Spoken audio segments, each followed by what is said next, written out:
Immunotherapy. Today's date is Tuesday, June 16th, 2015. The title for today's webinar is Cancer Revealed: How Our Immune System Sees and Destroys Tumors. Today's webinar is made possible through the generous support of Amgen.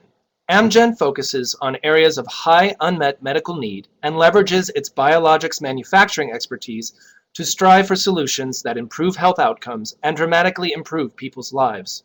A biotechnology pioneer since 1980, Amgen has grown to be one of the world's leading independent biotechnology companies, has reached millions of patients around the world, and is developing a pipeline of medicines with breakaway potential. My name is Brian Brewer, and I'm Director of Marketing and Communications at the Cancer Research Institute. Cancer Research Institute is the world's only nonprofit organization dedicated exclusively to harnessing the immune system's power to conquer cancer.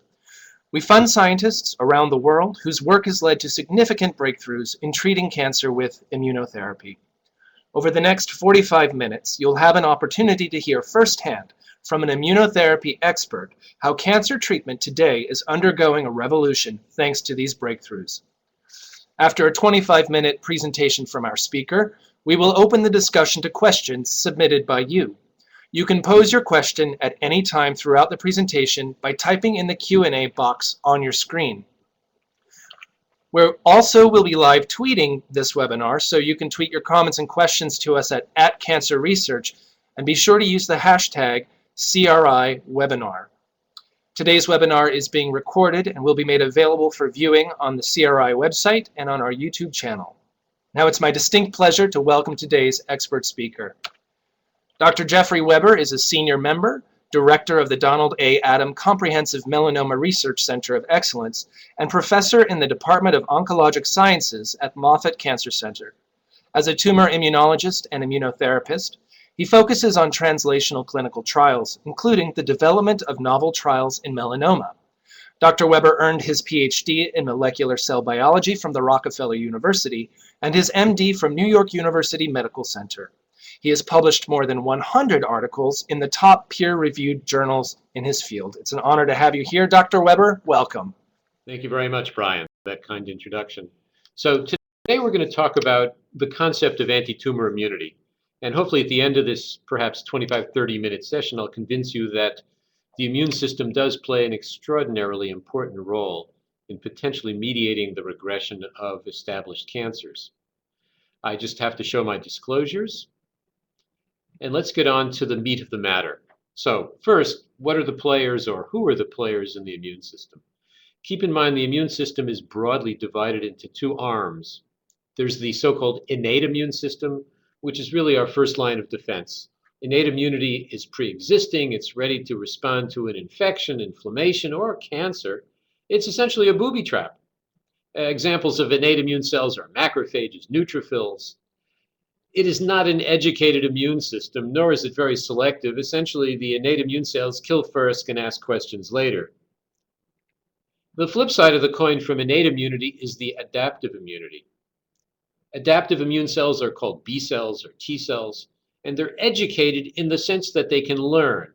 They have memory, and they can recall prior exposure to bacteria, viruses, tumors, or other stimuli. And they're very specific, and they have a very selective, not a general action. It's not a shotgun as much as it's, think of it as a sniper rifle. And again, if you compare the innate and the adaptive immune cells, for example, if you look at the innate immune receptors, they're encoded in the germline in all of our cells, whereas adaptive immune cells are in the somatic cells. If you look at the receptors, innate immune receptors are not clonal. They're not specific, they're general. Adaptive immune receptors on the B cells and T cells, they're clonal, they're very specific. The repertoire of receptors in a B cell or a T cell, my God, it's dozens of thousands, literally, whereas it's very limited in innate immune cells. The targets are very specific for the innate immune cells. It could be virtually anything for a B cell or a T cell. B cells and T cells can even destroy normal tissue, they can destroy tumors, viruses, bacteria, you name it. Recognition of the innate immune cell is perfect, but it's not quite perfect for adaptive immune cells. And you want your innate immune system to work really fast. It's the first line of defense. Adaptive immunity takes time, so it's slow. It takes weeks to develop. And you have memory, the hallmark of the adaptive immune system of the T cell and the B cell. It remembers, it can recall. That doesn't happen with the innate immune system. So here are the players. And if you look at the left side, you can see the adaptive immune cells, pardon me, the innate immune cells, mast cells, which make histamines, cause us to have allergic reactions, macrophages, natural killer cells, basophils, eosinophils, neutrophils. Neutrophils, that's your first line of defense against infection. And then there's kind of the cells in between. Natural killer cells are sort of, when they're called a natural killer T cell, they're sort of on the fringe between innate and adaptive. But if you look at the adaptive immune cells, there's your B cell making antibodies. And on the right, there's the T cell, and that can mature into either a helper cell called a CD4 cell or a killer cell, call it a CD8 T cell. And those T cells, well, I think of myself as a T cell chauvinist. Those T cells are very important. And if you look at the T cells, the first signal they get to do anything comes when a piece of a protein, a so-called peptide, binds to a MHC, a major histocompatibility molecule. And when that T cell receptor on the T cell binds, it has the capacity to recognize. But it's not very strong, and you need something called a second signal. And that second signal is something on the T cell, which is called CD28, binding to something on, well, it could be a dendritic cell, a macrophage. Ironically, that's an innate immune cell. It binds to B7-1 or B7-2. That's another signal, another, we call it a ligand receptor interaction, strengthens the interaction of those two cells. And then there are multiple potential, we call them agonists or antagonists, all pairs of a receptor that meets a ligand that can interact to regulate the T cells and release substances from the T cells. That's called cytokine release. That's the third signal. And one T cell, by the way, can just cruise around the body, interrogating targets. It feels its way along a tissue. It encounters a cell, and if it has good recognition, wow, it stays there and starts to differentiate and get activated. If it doesn't recognize, just moves on. They're actually pretty promiscuous little critters. One T cell could literally interrogate thousands of targets in one day. And then here's the picture. It shows you the different signals. So again, signal one is when the T cell receptor on the T cell recognizes the MHC molecule with that little green guy. That's the peptide. That's the piece of protein that's the target. Second, signal two is CD28 meets up with so-called CD80 or CD86. And this is your innate immune cell. That's your dendritic cell. It has one job and one job only, and that job is to show things to the immune system. And then the third signal comes when either the dendritic cell or the T cell itself starts making cytokines. And those cytokines have the capacity to stimulate lots of other T cells, and then you develop into a helper cell. And there are different types of helper cells, T helper 1 cells, T helper 2 cells. So once you get that third signal, everything starts rolling very quickly. On the other hand, what are the impediments to the immune system working against tumors? Well, as you know, we get cancers. There are hundreds of thousands of cancers diagnosed each year in the United States. It's between 500,000 and a million. And obviously it works, but it doesn't work perfectly. And there are many problems or many impediments to successful anti-tumor immunity. Most of the antigens, the things that could be recognized by your immune T cells, are self-related, meaning they're very similar to what would be on a normal cell, because after all, that's what a tumor cell is. It develops from a normal cell. So most of the proteins, the potential targets, we're tolerant to them. We have to be, or else we'd all develop autoimmunity. If we develop T cells that could recognize self-antigens, they get deleted in embryonic life. They're gone. We need to do that to protect ourselves. So those T cells that could recognize tumor-related proteins, they may be gone. And when you treat patients with chemotherapy, which even today we do very often for many different types of tumors, that really weakens the immune system. And the tumor microenvironment, boy, it has many influences that suppress the immune system. It is incredible to witness how many different ways the tumor has of suppressing immunity. It's an amazing defensive system. In the tumor, you have suppressive cytokines, substances that in normal life are feedback negative regulators of immunity, because after all, we don't want to have the immune system get activated forever. You have to have a yin and a yang.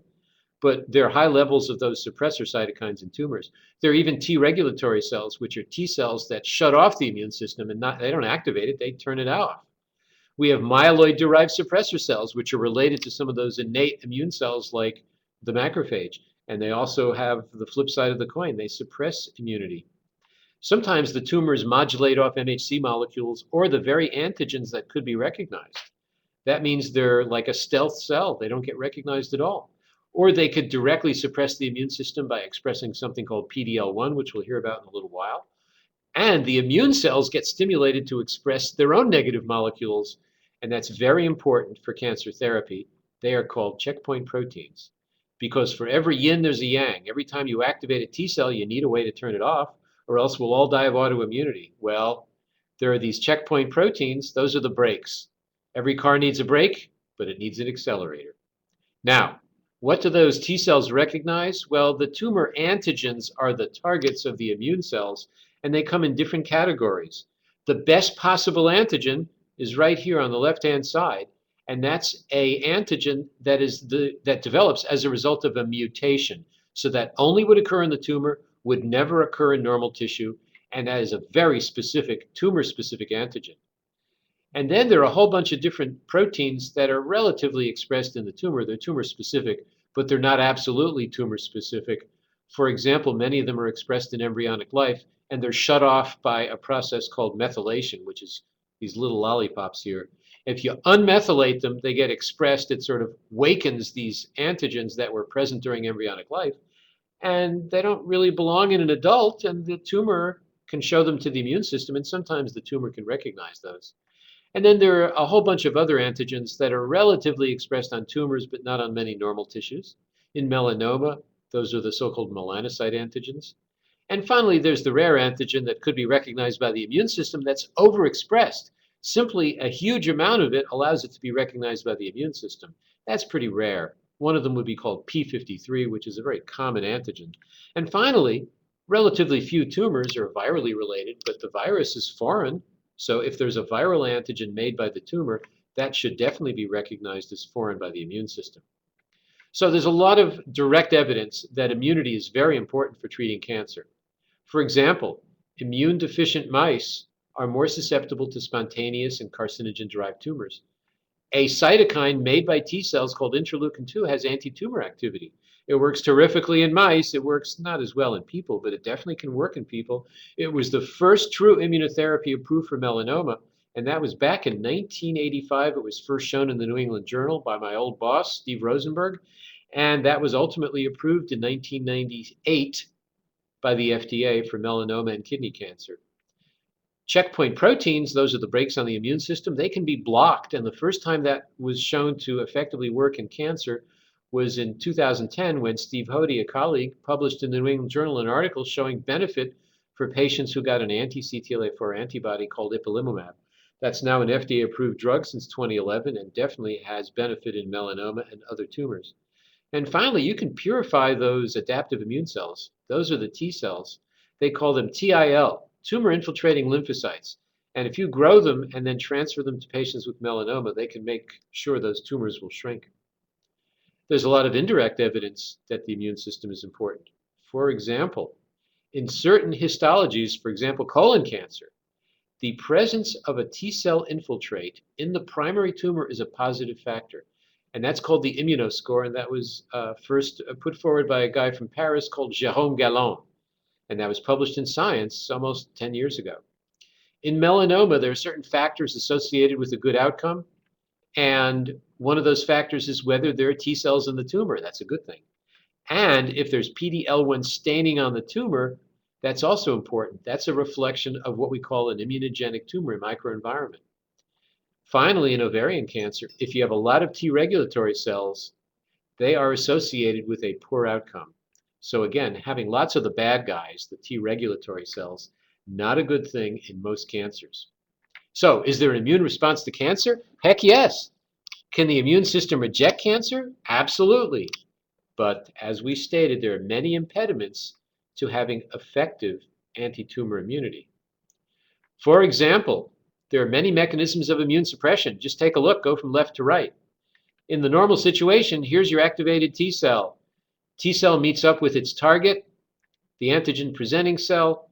There's a little antigen there. The T cell receptor recognizes the antigen, and you have all these other positive interactions that activate the cell. Those are called the co-stimulatory molecules. That's what we call signal 2.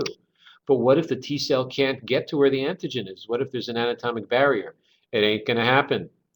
What if when you have the T cell meet the antigen, there's a substance that kills the cell? That's called FAS or fast ligand. If there's FAS on the T cell and it meets up with fast ligand on the antigen presenting cell, it's going to be dead. That's called apoptosis, programmed cell death.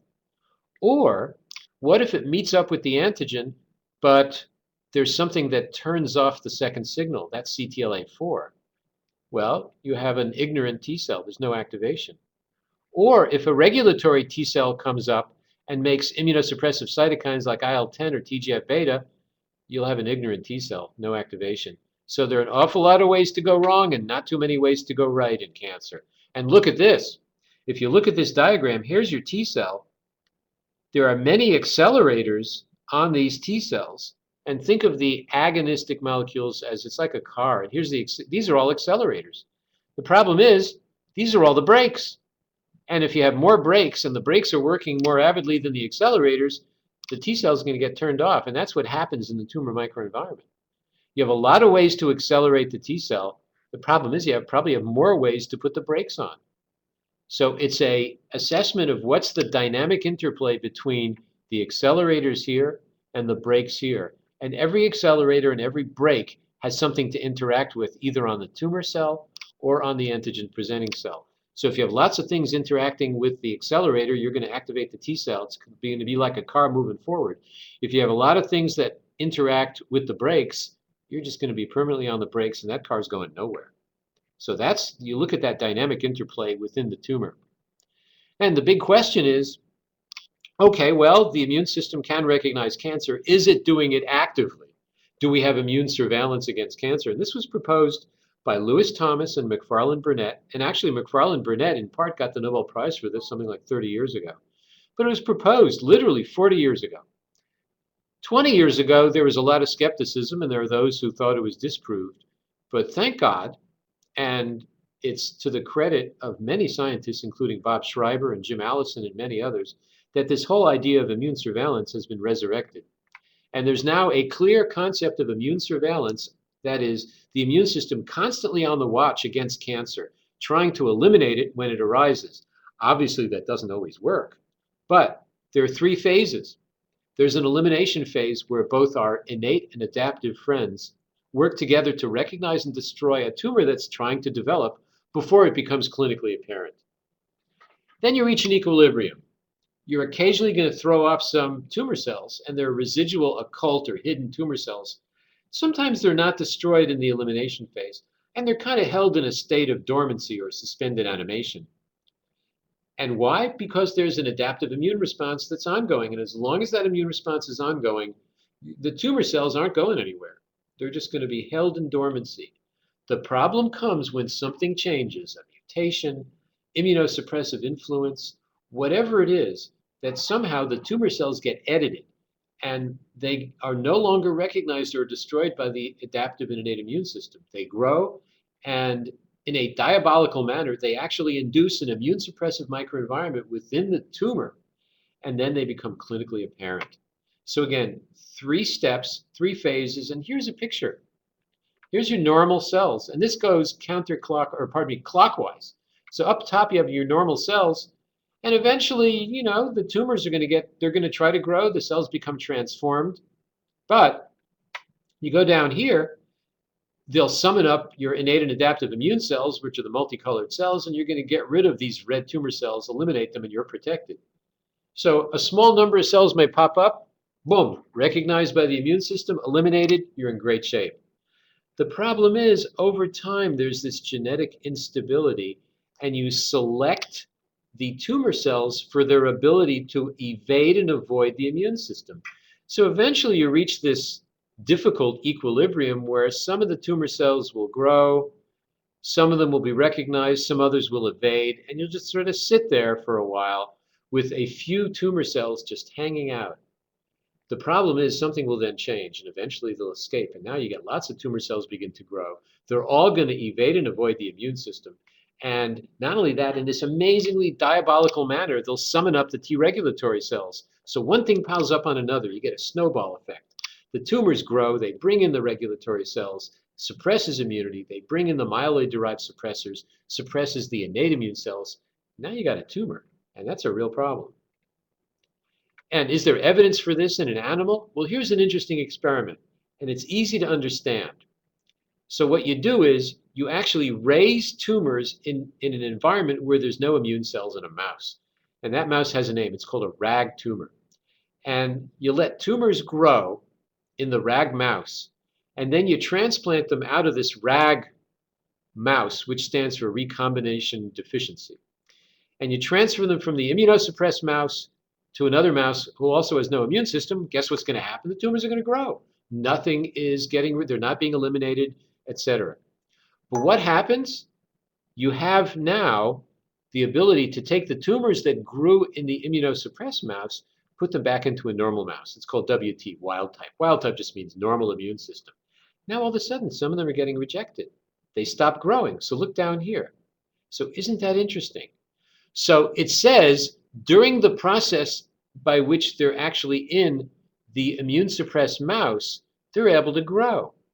Once you put them into the wild type mouse, all of a sudden the the immune system becomes awakened, and now they can recognize the tumor. And again, going clockwise, so we're always going to go clockwise in all these fancy cartoon diagrams. There's always an inhibitory influence and a stimulating influence. There's a yin and a yang every step of the way. So there's the elimination, but there's the editing. So you have the accelerator and you have the brake. So the story of immunity against tumors is there's always this pushing and this pulling that's going on. So if you start at the very beginning releasing the antigens, sometimes there'll be tumor cell death.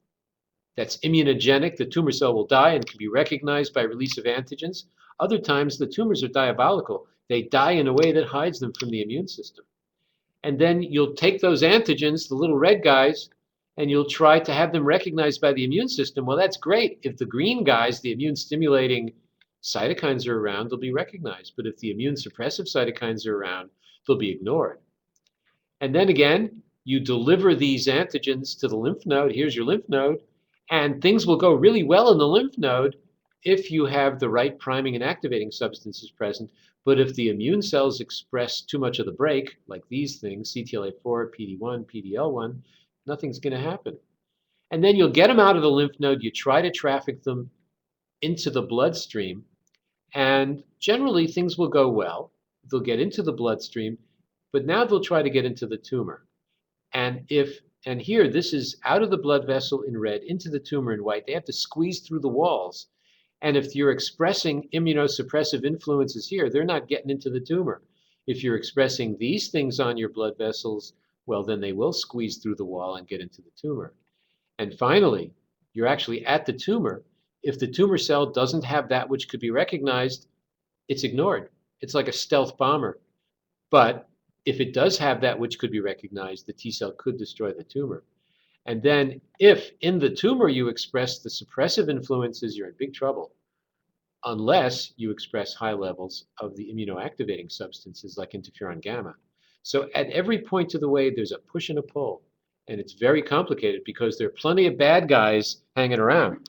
And there's one of the big bad guys, the regulatory T cells. And they can inhibit immune responses in many different ways. So again, this time we're going to go clockwise. So inhibitory cytokines. These regulatory T cells make these cytokines that suppress immunity. They can directly kill the T cell. They can actually secrete these things called granzyme, which latch onto the T cells and it kills them.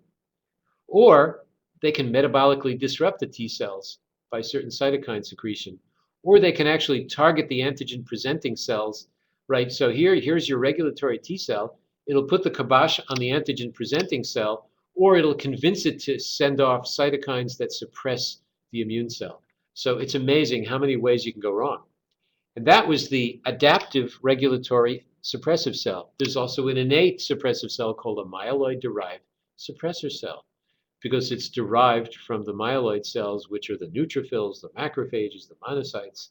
So it's just kind of this big blobby cell, which can specifically present antigens to the immune T cell, but it does the double whammy. It shows it the antigen, the T cell starts to get activated, then it starts secreting all kinds of nasty things like arginase or reactive oxygen species, which absolutely puts down the T cell. And then and that's in the peripheral lymphoid organs in the lymph nodes. Once it gets into the tumor, oh man, it starts making all this stuff. Nitric oxide, arginase, you name it.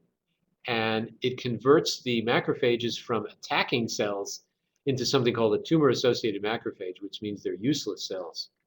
Not only are they useless, they're actually making cytokines that suppress immunity. So it's amazing how many ways you can go wrong and how few ways you can go right. And this just, again, shows it graphically. Here you are in the primary site of the melanoma. If there's a barrier and the immune cells can't get into that tumor, they're going nowhere.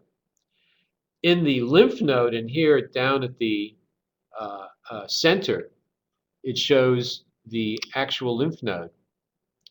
And if we pull our arrow down, you'll see here in the lymph node, you can go wrong if the T cell makes CTLA-4 in the turquoise, because it then is going to latch onto the antigen presenting cell, it's going to suppress it. Alternatively, once you get into the tumor, so you went from the primary to the lymph node, now you're sitting in the tumor.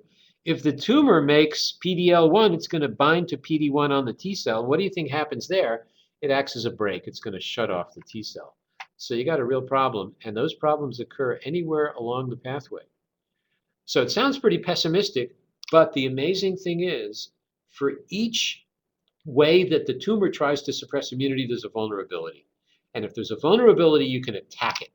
And one of the most successful ways we've been able to attack it is with something called checkpoint protein inhibition, a concept originated by Jim Allison and Jeff Bluestone and many others that has borne terrific clinical fruit that I'll show you in a few moments.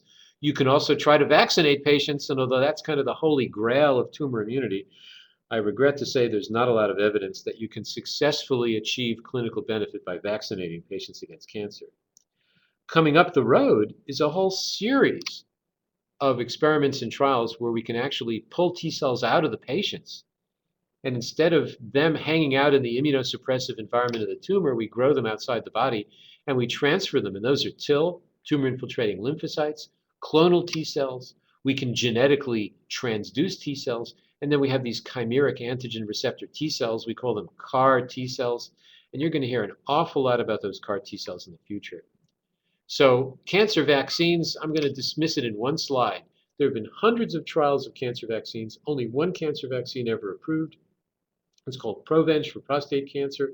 It's a cell product made from live cells, and it shows survival. OS is overall survival prolongation has been shown in a randomized trial with this vaccine. It's not very toxic, but it does not shrink any tumors. It does not prolong progression, so it doesn't change the progression-free survival. And to be honest, it's not widely used in practice in oncology. In fact, in my own hospital, they don't even have it on the formulary. So what does that say? Yes, there is some evidence of benefit to this vaccine, but there's not a lot of belief that it really does much good, and that's really sad. The best antigen in the world, and I'll very briefly spend the time here, would be what we call a neoantigen. So here is a tumor, and in that tumor, you're going to see mutations in a few of the cells. And you can actually isolate those mutated proteins, and you can actually synthesize proteins and peptides, pieces of proteins, that are from those antigens. We call them neoantigens because they're normal proteins, but they're mutated, and then they become recognized by the immune system, even though the parent molecule cannot. And it turns out that in CD8 T cells that recognize these things, only a very small proportion of these are proteins that are oncogenic proteins. The rest of them are just normal proteins. They're called passengers. And it turns out that we can actually recognize many of these so-called passenger mutations. Very interesting. So what about checkpoint proteins? That's where all the hot action is in oncology. In fact, at this most recent ASCO meeting, our big cancer meeting in Chicago, someone told me this was the immunotherapy ASCO because this is where all the excitement was. And let me tell you why. Checkpoint proteins are the brakes on the immune system. The agonistic molecules are the accelerators. So if your immune system is a car, you got a brake and you got an accelerator. One set of proteins limits immunity to avoid autoimmunity, and the other enhances immunity. And the problem is, in the cancer-bearing state, you got too much brake and not enough accelerator. So what are you going to do? Well, you can hit the accelerator or you can cut the brake. And ipilimumab is a drug that cuts the brake. It's a CTLA-4 activating antibody. And that was first approved in 2011 and definitely benefits those with melanoma. PD-1 is probably a more important brake on the immune system. So if you block PD-1, it turns out you can generate significant clinical benefit. And pembrolizumab and nivolumab were two PD-1 blocking antibodies, both approved at the end of 2014. And I'm going to show you quickly some data that I hope will convince you that these antibodies against PD-1 have dramatic benefit in melanoma. Now it's many other tumors. They are beneficial or have been shown to have benefit in lung cancer, head and neck cancer, ovarian cancer, certain types of colon cancer, Hodgkin's disease, you name it. Almost any cancer will show benefit when you block PD-1. And this just shows the cartoon.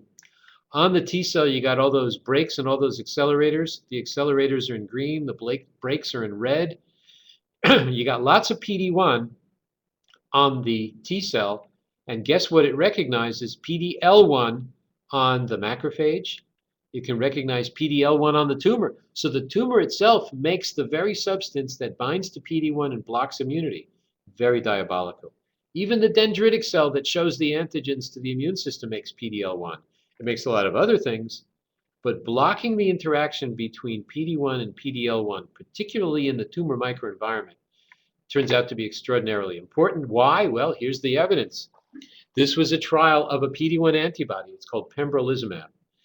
And it was tested in patients who had seen CTLA-4 antibody ipilimumab. They were refractory. They had melanoma.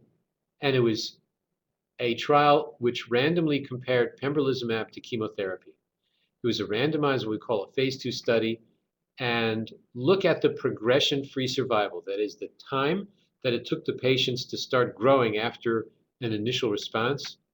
I think you'll agree that at the doses of pembro used here in green and red, there's no question that they literally look identical, and they are clearly superior to the chemotherapy, which is shown here at the bottom, that's in blue.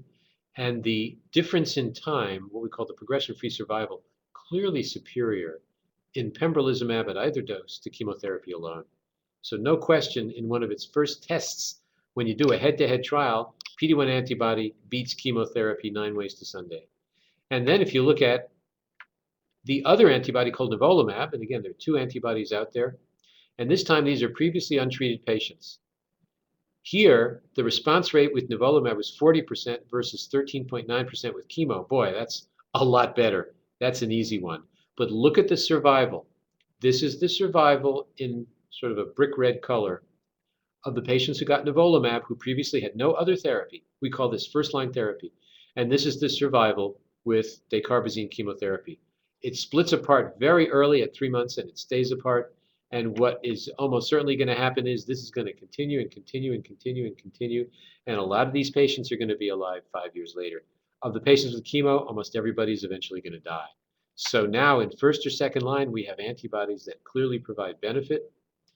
And if you look at combining these drugs together, the nivolumab and the ipilimumab, and again, this is taken out of a manuscript that was just published a month or 2 ago. If you put both drugs together, so you hit 2 brakes, so you cut 2 brake cables at the same time, clearly superior in blue for what we call progression-free survival compared to just the ipilimumab. So again, very impressive difference in both response rate and progression-free survival for the combination of killing the brakes twice. You block CTLA-4 and you block PD-1, beats the heck out of blocking CTLA-4 alone.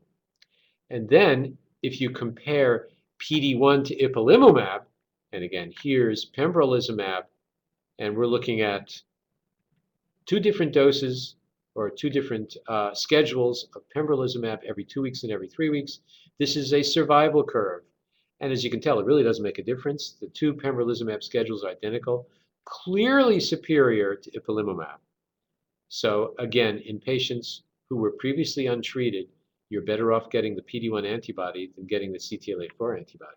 CTLA-4 antibody still works, but the PD-1 antibody works better, suggesting that PD-1 is a more important brake than CTLA-4. These drugs are now being tested in, my God, 20 different histologies. There are thousands of patients being evaluated.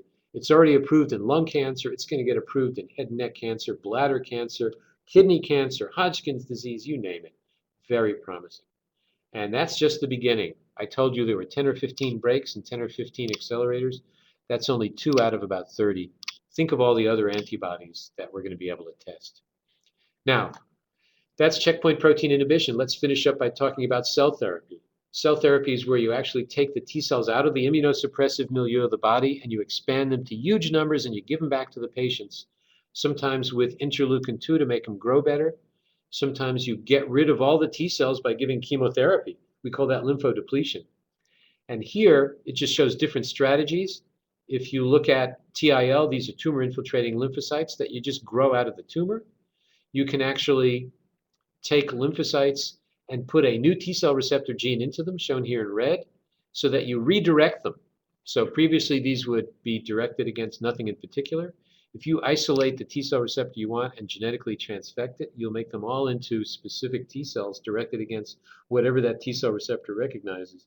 And finally, you can graft a hybrid molecule that kind of looks on the outside like a B cell antibody, but on the inside, it's like a T cell receptor.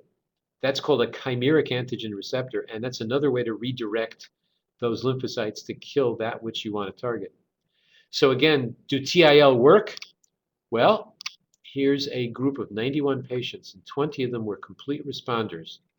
And it showed if you have a complete response, which occurs, it's about 20% of the time, with these tumor-infiltrating lymphocytes with IL-2, look how far out we are. This is almost 10 years out. These patients are almost surely cured. So if you get a complete response to this tumor-infiltrating lymphocyte therapy, you may well be cured of melanoma. And for someone who's out 8 or 9 years without progression, I'd say they're in pretty good shape to be cured. You can even grow these TIL and grow them so that they recognize mutation-specific antigens from a tumor. So this is a cholangiocarcinoma, a gallbladder origin tumor, and these are tumor-infiltrating lymphocytes. So TIL. And they were grown because they were stimulated specifically against one protein called ERB2. And this just shows that these T cells only recognize the mutated ERB2 and they don't recognize the wild type, the normal. That's why it's called a neoantigen. The neoantigen is a mutated protein that's normal, but once it becomes mutated, it can be recognized or unmasked by the immune system. And here it shows the tumor burden. This was traditional lymphocytes, the so-called regular TIL. The tumor grows, it shrinks, but then it starts to grow again. And each one of these lines is an individual tumor. But if you give the cells directed against this neoantigen, ERB2, whoa, everything starts to come down. And if you continue this, all these go down almost to zero. And this particular patient is a near complete responder with tumor-infiltrating lymphocytes grown from a cholangiocarcinoma patient that only recognize one neoantigen. Incredible. There are many ways to skin that cat. As I said, you can have normal T cells, and this simply shows this is a normal T cell receptor. What if you genetically modified it and put in a new one? Well, you just have to change these alpha beta chains, and now you have a transgenic T cell receptor that may be of a tumor-specific variety, but you can put the gene encoding these new T cell receptor genes into virtually every T cell in the body, and they'll be redirected. And here's the chimeric antigen receptor. This is the top of an antibody, which is shaped like a Y. You delete out the rest of the antibody, and you graft in the transmembrane sequence from the T cell receptor genes. So it kind of fakes the T cell into thinking it's got a T cell receptor, but at the surface, it's not the T cell receptor, it's the antibody. So again, a chimeric antigen receptor. And they work incredibly well in hematologic or blood malignancies. And I'll just point you to some nice pictures showing bone marrow taken over with chronic lymphocytic leukemia. So this is a bone marrow packed with tumor cells. After you treat with these chimeric antigen receptor-bearing T cells, the tumor starts to clear away, and then it's almost completely gone by 6 months after treatment. And it just shows that the tumors themselves can disappear. So it's truly amazing that simply by taking an antibody against a substance called CD19, making it into what's called this chimeric receptor, sticking it into the immune cells and transferring them back intravenously, you can make many leukemia patients completely free of disease. So there are 27 trials now going on in which these chimeric antigen receptor CARs are being used against CD19, which is a molecule on B cells and B lymphocytes, and thus on B cell leukemias. And the response rates are very high in chronic lymphocytic leukemia, CLL, adult leukemia, and pediatric leukemia. And it turns out the longer the cells hang out in the body, big surprise, the better they work. And the downside is you can get something called a cytokine storm. So when you transfer the cells, they are so active, they work so well, they secrete all kinds of nasty cytokines which cause side effects. You can get CNS symptoms, you can get high fevers and low blood pressure from the release of all these cytokines. So the good news is that many patients go into remission and stay there. The bad news is there are some side effects. You're going to hear an awful lot more about these CARs because there are folks developing CARs for solid tumors, not just for the so-called hematologic malignancies. So what's the conclusion to all this? Mostly good news. See, I told you the bad news in the beginning. I told you what all the potential downsides were, but now I'm giving you the good news. Tumor immune surveillance is a real phenomenon. Tumor immunity, admittedly, faces many hurdles due to the escape from elimination of many tumors and tumor antigens. These mutated neoantigens, as I showed you for that one cholangiocarcinoma patient, and viral antigens, and by the way, an increasing number of tumors have a viral etiology. They may be the best antigens to generate potent immunity.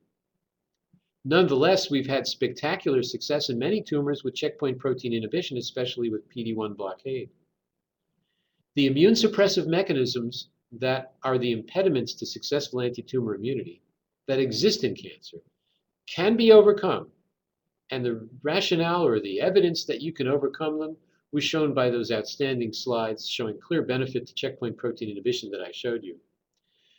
The success of these new adoptive cell therapies with TIL, with the chimeric antigen receptor T cells, the CAR T cells, clearly shows that immune tolerance to cancer can be overcome. And the thought I'll leave you with is a thought that I left the audience with a couple of years back at ASCO when I gave a talk. And the line is, the best is yet to come. So I thank you for your attention, and I think we have time for questions. That's great. Thank you so much, Dr. Weber. It's very exciting to see all the different stop signals and the different go signals. And while that poses a lot of complications, it also provides what looks like to be many, many opportunities for developing therapeutics that take advantage of what we now know about how the immune system sees cancer and how it interacts with cancer. So thank you very much for walking us through that. I'd like to remind everyone who is watching the webinar that the Q&A pod is now open, and you can submit your questions by typing into that Q&A pod. I will go through the questions and field them for Dr. Weber. In the meantime, we do have a few questions that were submitted in advance of the webinar. The first one, Dr. Weber, is, are immunotherapies intended to replace the current standard of care, or are they to be added on top of the current standard of care? Well, as we all know, there are many histologies where chemotherapy can induce either complete responses, potential cures, or certainly clinical benefit and prolonged survival. Those therapies aren't going to go away. In the frontline therapy with those of the standard of care, you know, the simple-minded way to look at it is we're going to add immunotherapy to the chemotherapy, which surprisingly you can do. Many chemotherapies are not that immunosuppressive, so you can add chemotherapy to them. Classic example is non-small cell lung cancer. So chemotherapy is not going to go away anytime soon. Although for melanoma, chemotherapy was never particularly promising, and I think that will, as I've said in the past, go the way of the dodo. But for lung cancer, breast cancer, many other common histologies, chemotherapy is going to stay here for a while. We'll need radiotherapy for localized disease, for symptomatic disease, and as a primary modality in head and neck cancer and lung cancer. Interestingly, little sidelight, radiation followed by immunotherapy can lead to spectacular responses. And that's because there's somehow the radiation sets up the immune system and primes it to work better. So we're not going to see these drugs go away anytime soon. So you spoke a lot about the important critical step in the immune response to cancer, where the marker or the antigen or the protein that alerts the immune system to the presence of danger or cancer, that's key to initiating the immunity cycle. So I've heard that one way to do that is with cytotoxic therapies like chemotherapy and radiation, where you go in and you kill those cancer cells quickly. They release their antigens to the immune system that then pick it up and trigger further responses. Is that what you've seen, or is that what you believe? Well, the urban legend is that if you get some evidence of tumor destruction, you will effectively prime the immune system. If you have an effective way of completely destroying a tumor and it dies in immunogenic cell death, then the answer is yes. That's not always going to be the case. The abscopal effect, at least in melanoma, where you radiate and then give ipilimumab, and in the face of ipilimumab progression then see responses, is pretty rare. It happens, so it's kind of the exception that proves the rule, but I think that we're going to see this more and more in other histologies. I think the abscopal effect will happen in breast cancer. So when you have a really sensitive histology like breast cancer, lung cancer, sensitive to radiation, and you get near complete destruction with an immunogenic cell death, yeah, I think that these things will add together, no question. Okay. And you reported some depressing results. I mean, negative results are good in terms of they at least teach us what doesn't work. But I'm speaking of your slides on vaccines and how there really hasn't been, despite many trials of different types of vaccines, very little evidence of real clinical benefit for patients. Now that checkpoint inhibitors they're on the ascendancy, and we're finding that there are ways to combine those with other forms of therapy for benefit to patients. Do you see vaccines perhaps enjoying a renaissance, or soon to be a renaissance, when used in combination with checkpoint inhibitors? I still see issues with the vaccine field. Having a potent checkpoint protein inhibitor will not make a bad antigen into a better vaccine. I think that when we begin to understand how to use the neoantigens, viral antigens, and the potent antigens that are truly immunogenic, combining that with the proper combination of agonistic antibodies or substances and checkpoint protein blockade will generate a successful anti-tumor response where the vaccine will be part of that combination. Vaccines alone for cancer, I don't see it. Okay. Question about side effects. What are the typical side effects of immunotherapy? You mentioned with vaccines, for instance, that there really aren't, or in Provenge's case, you don't have very many side effects. But what about with things like checkpoint inhibitors? Well, checkpoint inhibitors like ipilimumab and pembrolizumab and nivolumab, as I tell patients, it's easy to discuss the side effects of the different drugs because they're all pretty much similar types of side effects. We call those immune-related adverse events, and they tend to be organ-specific. They are associated with the action of the drug. Sometimes there's some feeling that they're associated with benefit from the drugs. But for example, you can see rashes caused by an inflammatory infiltrate in the skin. You can see colitis, inflammation of the colon. You can see hepatitis, inflammation of the liver. Pancreatitis, which is inflammation of the pancreas. You can see pneumonitis, which is inflammation of the lungs. And these are often asymptomatic. Amazingly, you can see sky-high abnormalities of the liver, which in a hepatitis patient would make them really sick. But in a patient getting, say, nivolumab or pembrolizumab, they'd have no symptoms, which is baffling. You can see abnormalities of the pancreas functions, the amylase and lipase, and the patient will feel happy as a clam. Whereas if that patient had pancreatitis from a gallstone or alcoholism, they'd be writhing on the floor in pain. So it's you see these characteristic inflammatory changes in individual organs. For example, you can see nephritis, and you can see clear inflammatory changes even on a CAT scan of the kidneys, but the small bowel that moves right next to the kidney is perfectly fine. So these are bizarre drugs, and explaining this to patients is not an easy thing to do. And then the patients will say, well, doc, why is it that way? And you don't have a good answer. Why does, in one patient, the liver get amazingly inflamed, and in the next patient, it's the pancreas or the colon?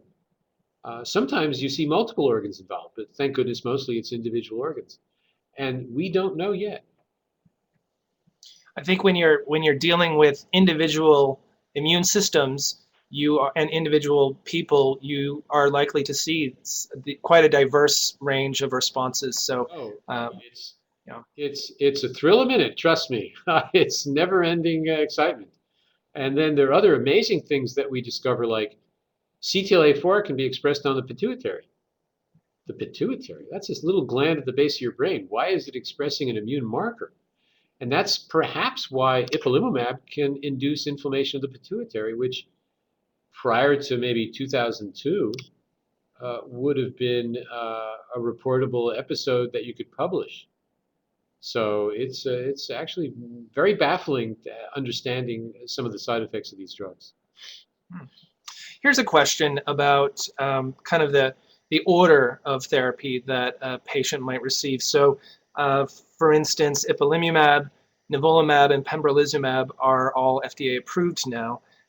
But can a melanoma patient start with a PD-1 therapy, or does that patient have to first fail anti-CTLA-4 therapy? Well, if you go by the package insert, Nivo, as we call it, and Pembro are approved for those who failed ipilimumab, or if they're BRAF mutated, a BRAF inhibitor. In fact, the National Comprehensive Cancer Centers Network, or NCCN, which helps to set guidelines for the treatment of cancer patients and is recognized as such as an authority in this country and abroad, has recommended with its highest level of recommendation that you can use the PD-1 antibodies in front line before ipilimumab. And I absolutely agree with that. And there was a discussion at the plenary session of ASCO by Mike Atkins, who's a terrific guy from Georgetown. And he basically told the audience that he thinks that ipilimumab is now a second-line drug, which I think it is. PD-1 or PD-L1 antibodies are the first-line choice in melanoma. And you don't have to have failed ipilimumab or a BRAF inhibitor to go on a PD-1 blocking antibody. These are very good drugs. And the issue is, when should you actually combine them? Not when you should sequence them, but when should you combine them? And the answer to that question is the jury is still out.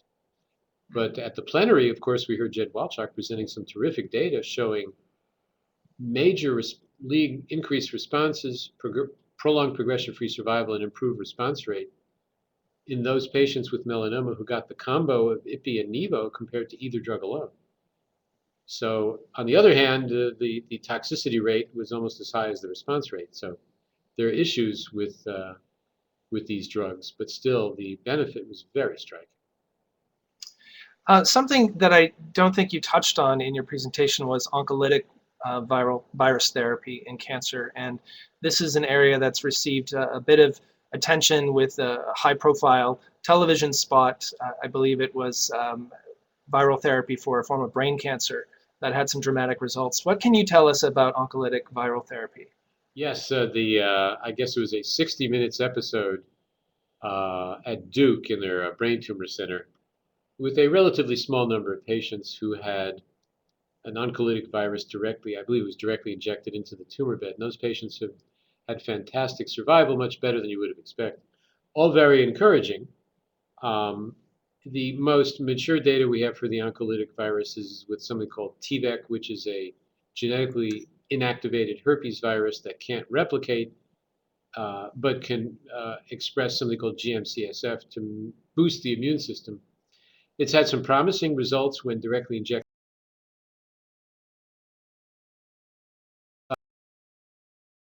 A tumor, the virus will spread pretty much within the tumor itself and result in a significant immunogenic cell kill.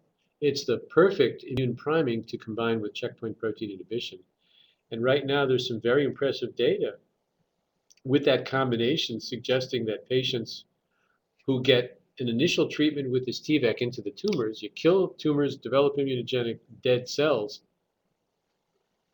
it acts to prime the immune system. And if you then follow up with ipilimumab or pembrolizumab or nivolumab, you might get some very impressive results. So that's where I think it has some utility. All right, great. Well, thanks for that. We are almost out of time, so we'll wrap up with one last question. In your view, Dr. Weber, where do you see immunotherapy going over the next 5 years? What can patients expect? Well, I think that the drugs that were approved in melanoma and lung cancer will be expanded to many other histologies. You're going to see large randomized trials. Um, you're going to see new drugs come along, things like CD137 antibody, OX40. You'll see antibodies now prepared against other checkpoint proteins like VISTA, BTLA, CD244. So there are at least 8 potential targets for antibodies that just kill the brakes. There are another 8 or 10 potential antibodies or small molecules that hit the accelerator. So you're going to see increasingly complex combinations. We're into double combos, but then you're going to see triple combinations or quadruple combinations and sequential therapies. So it's going to get pretty complicated. But I think things for the patients are only going to get better and better. And we'll be able to derive a profile for a patient where prior to treatment, you're going to do some either gene profiling of the patient or profiling of the tumor. I think we'll be able to predict in advance which group of drugs any individual patient should get. So for example, you'll do a tumor biopsy and maybe do a blood test, and the amalgamation of those two will tell you, oh no, this is a patient where PD-1 antibody wouldn't work. You should do ipilimumab plus XYZ. Or we'll now come up with new ideas to alter the immune microenvironment so that that patient that wouldn't have responded to PD-1 antibody would. So that's the future. The future is combinations and expansion of this type of therapy to the major histologies, the epithelial histologies like breast, prostate, colon, and lung, which accounts for a huge chunk of all cancer patients around the world. Gastric, which interestingly is the most common GI cancer around the world, probably more than colon, although not so in the US. And really the tumors that provide major morbidity and death around the world, you're going to see immunotherapy being applied to them. That being said, you're going to have to train an entire generation of oncologists to deal with these drugs and their unique side effects. Yes. So I don't anticipate losing my job anytime soon. I hope not, because this has been very, very fascinating, and I'm sure that the people that you work with also appreciate your very charming personality. When you talk about combinations of things, of course, where you're combining 2, 3, possibly 4 drugs, this is certainly going to raise some questions about affordability and cost, which we don't need to get into today. That's not the topic of today's webinar, but that I think is also going to be another issue going forward. As the science tells us that these combinations are more effective, we'll have to sort out those issues when we cross those bridges. So you are absolutely correct. It is something that weighs on the minds of all the investigators. It is something that weighs on the collective consciousness of many of the pharma and biotech companies. They're all thinking about this because, let's face it, there's only so much money in the world, and there are limits to what proportion of the US GNP can be devoted to healthcare. We have other things to spend the money on too. And ideas on cost effectiveness and things like being reimbursed, for example, only if you get a response, paying a certain amount of money up front and then subsequent treatment is free. There are all kinds of creative models that I think will be out there. And, in this country, there has been much research done by pharmacoeconomics experts, and there are a few people who really stand out around the country, and there's One guy who I think he's at Hopkins, I believe, named Smith, and he's published extensively on this, and Americans are willing to pay a certain amount of money per year of life prolonged. And PD-1 antibodies, because their median survivals are turning out to be very long, probably well over 2 years in front line just for a single antibody, clearly provide benefit. And the question is, how much are you willing to pay? And it turns out Americans are willing to pay between $50,000 and $150,000 per year of life saved. And I think if we stay in that ballpark, hopefully we won't break the bank, and we'll stay within a rational range. But when it gets above that, the question becomes, how are we going to afford that? So that's I'm not an economist, but that's a question that weighs on our minds. Well, with that, I'd like to begin our conclusion. So once again, thank our very generous sponsor, Amgen, for supporting today's webinar. Also would like to let you know that we have 2 more webinars coming up on the 23rd and 25th of June. One is about immunotherapy and brain cancer with Dr. David Reardon, and the other is more of a prospective look at what's going to come down the road over the next 5 years, elaborating probably at Dr. Weber on what you just said. That's with Dr. Jed Walchuk on the 25th. All of our webinars, you can register for all of them at cancerresearch.org/webinars. You can also view previous webinars there. And if you're a cancer patient or someone who's caring for a cancer patient, and you're interested in learning more about immunotherapy, or if you are a healthcare professional, Dr. Weber, you mentioned that there will need to be an effort undertaken to train a generation of oncologists, and not just oncologists, but also oncology nurses and pharmacists as cancer treatment develops thanks to breakthroughs in immunotherapy. Resources like I'm the Answer to Cancer, which you can get at theanswertocancer.org, can be very helpful for helping to explain some of the very basic concepts that we are seeing in immunotherapy. And we also provide information on clinical trials there for patients who are looking to connect with an immunotherapy clinical trial. So once again, that's theanswertocancer.org. Finally, if you'd like to learn more about the Cancer Research Institute and our research funding programs, or if you'd like to support our mission, you can visit us at cancerresearch.org. We have a lot of resources there as well.